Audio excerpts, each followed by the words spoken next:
It never fails you guys. Every time your boy Faerodyn goes to do a motovlog, Mother Nature says, nope. But don't worry, I think I have something else in mind. So what do you say we kick back, enjoy the rain, and talk about how we can motovlog on the cheap? And I'm not talking about refurbished GoPros from Amazon or AliExpress. I'm talking about how to motovlog on the budget of a college student. Because taking high-def, high-resolution clips just like this one, even doing slow motion at 240 frames per second is definitely possible, even on a budget. You just need to know what to shop around for and where to shop for it at. And I'm going to show you exactly how to do that. Alright, let's get started.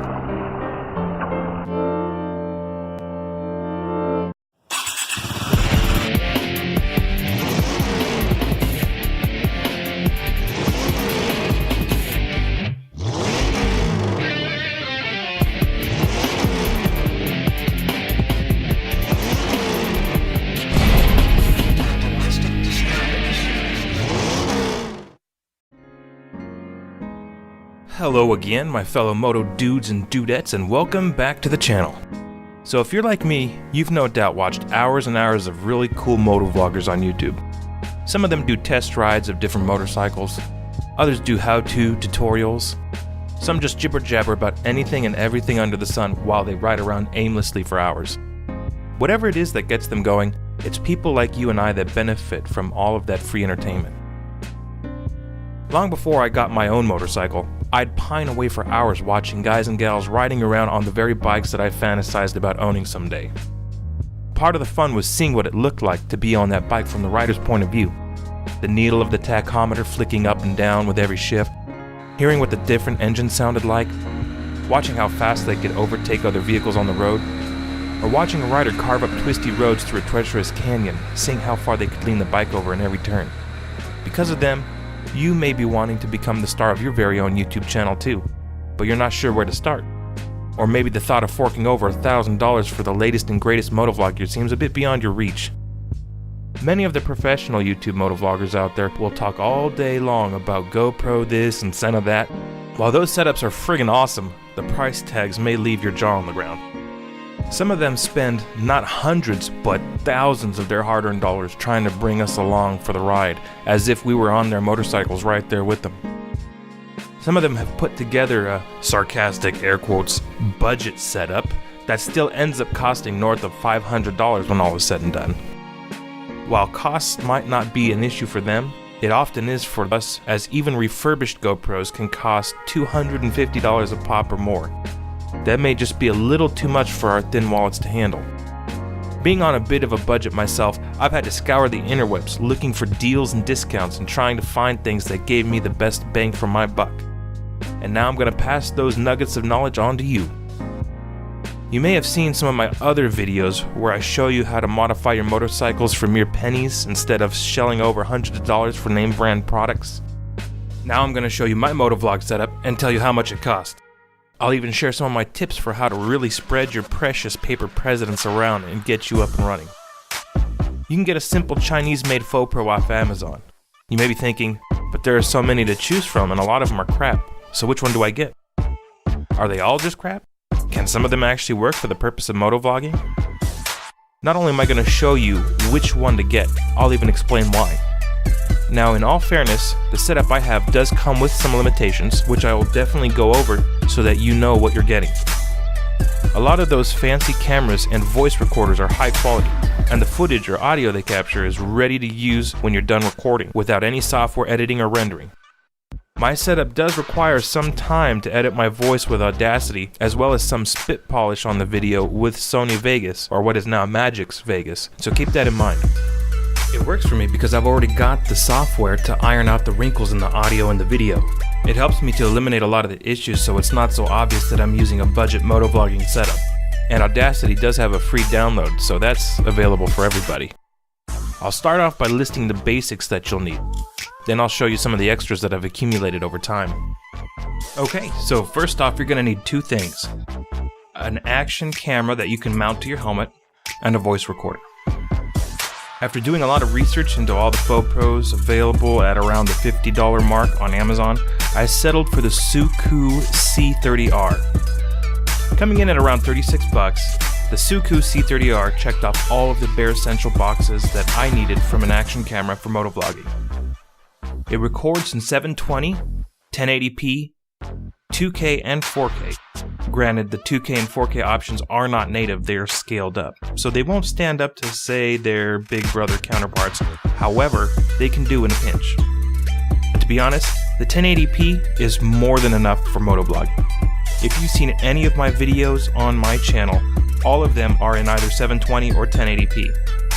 And that works for me, given that most of the people who watch my channel are watching on smartphones or computer screens that are probably smaller than 32 inches.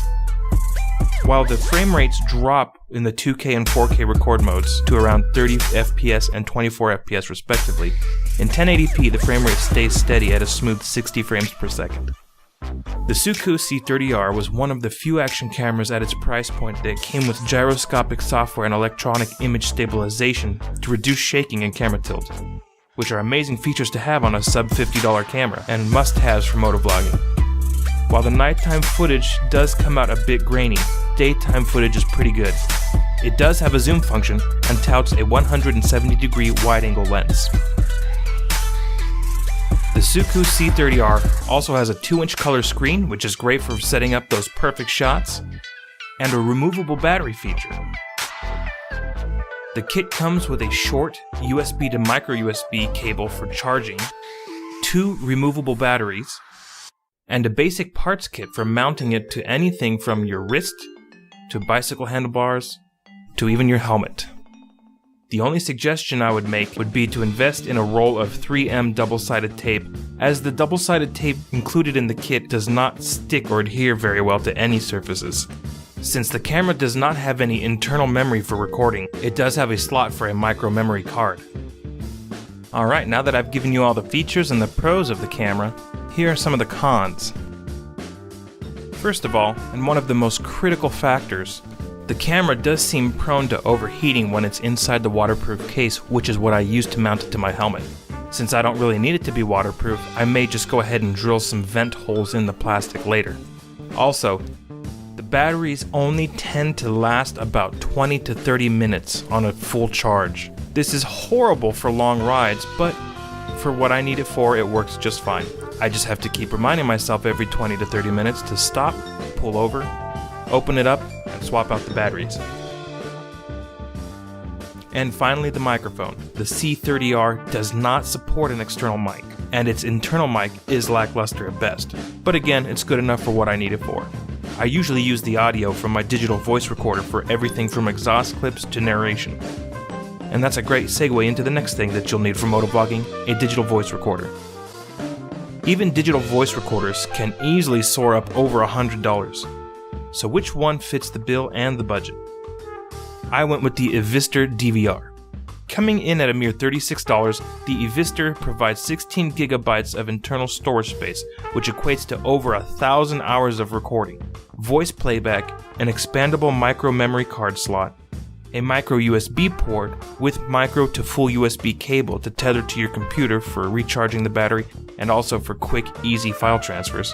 And finally, a battery that can record for up to 45 hours between charges, all in an efficient package about the size of your thumb. It even comes with a single lapel mic, which is great for tucking inside your helmet.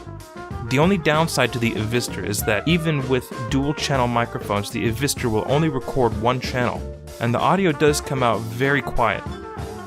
Before I use the audio for my videos, I always have to first open the audio files in Audacity and treat them with a dose of amplify, normalize, then amplify again, and finally compressor to ensure that the audio comes out loud, clear, and consistent. So there you have it. A basic motovlogging setup that's video and audio for right around 80 bucks. Now, if you should choose to upgrade your microphone from the one that comes with the EVISTR DVR, I could suggest to you one that comes in at under $20, the Sony ECM SC3 Omnidirectional lapel microphone. It has two microphones, a left microphone and a right microphone. It's great for recording in two separate channels, Even though the EVISTR will only use one of those microphones, you can still use it for recording your audio, or you can use it at home on your computer for doing narrations and last-minute touch-ups to your audio. And it still easily tucks up inside your helmet. In case you're wondering how the microphone sounds, it is the microphone I literally use for recording my voice in all my videos. Now for my second camera setup. Instead of investing in another action camera, I decided to use my smartphone. I have the Moto Z4 by Motorola. Coming in at $499 on special offer right now through Motorola, you can get this amazing smartphone with a free 360-degree camera mod, which is about a $200 value, for free. The Moto Z4 has a 48 megapixel forward-facing camera with night vision, a 24 megapixel selfie cam, can record in up to 4K, and it can do other amazing cinematography effects like time-lapse photography and slow motion at 240 frames per second. The 360-degree camera mod is easily attached and is held on magnetically. It doesn't interfere with mounts such as the RAM mount, which is what I use. The phone also has optical image stabilization to reduce shaking. And for those times when I'm not recording in 360 degrees, I picked up a smartphone lens kit by CRIACr. That's CRIACr. This kit comes with a 15x zoom macro lens for zooming in, a 0.6x zoom wide angle lens, and a 180 degree fisheye lens for really capturing everything going on around you. So in total, for my secondary camera setup, I have my Moto Z4 smartphone with free 360-degree camera mod coming in at $499, the RAM mount to hold it in place safely on my handlebars for roughly $50, and the additional smartphone lens kit for $16. Now that I've shown you the hardware and software I use to make my videos, I wanted to take it a step further and go over a few things for you when shopping for electronics and mounting gear. First, identify need versus want. We all want the newest and best gear possible, but sometimes compromising is not such a bad thing. Sometimes we get this mindset that last year's cool is this year's fail, and most of the time it's actually completely wrong. Many people out there can tell you through first-hand experience that newer isn't always better. Marketing teams come up with great ways to convince you that you will need something you will probably never use and that you should base your purchase on that feature. Sometimes manufacturers will overlook something major or leave out an unpopular feature that you may really be expecting to be there. So don't let the hype fool you. Know what you need and stick to that before making your purchase. Second, don't limit yourself to only one vendor. Shop around. Check with every store that sells electronics in your area and online before impulse buying. These days, everyone promises to price match, but it's still on you to find the best possible deal out there to make sure that you're not overpaying for your gear. It's not being frugal if you're genuinely just trying to make your dreams come true without an abundance of expendable income. Lastly, keep a close eye out for manufacturers' coupons and reimbursements advertised on reputable websites, and ask if they are valid where you plan to make your purchase. It is also worth noting that many online retailers will offer you a one-time discount for starting a new account with them or for making your first purchase through them. So see if you can bundle some items together with your purchase to really make that discount worthwhile. And on that note, folks, I just wanted to take a minute to thank you all for your likes, your subscriptions, and all your views. I can't believe I'm already up to 80 subscribers without advertising my channel or paying to go premium. So from the bottom of my heart, thank you and God bless. Just 20 more subscribers and I'll be able to pick my own channel URL. Let me know what URL you think would be best and easiest to remember. I have more videos and ideas flowing, so please stay tuned and let me know what you'd like to see on my channel. You guys and gals rock, and I look forward to making more videos for you in the future, right here on my channel. As always, ride safe and have fun, everyone. Peace!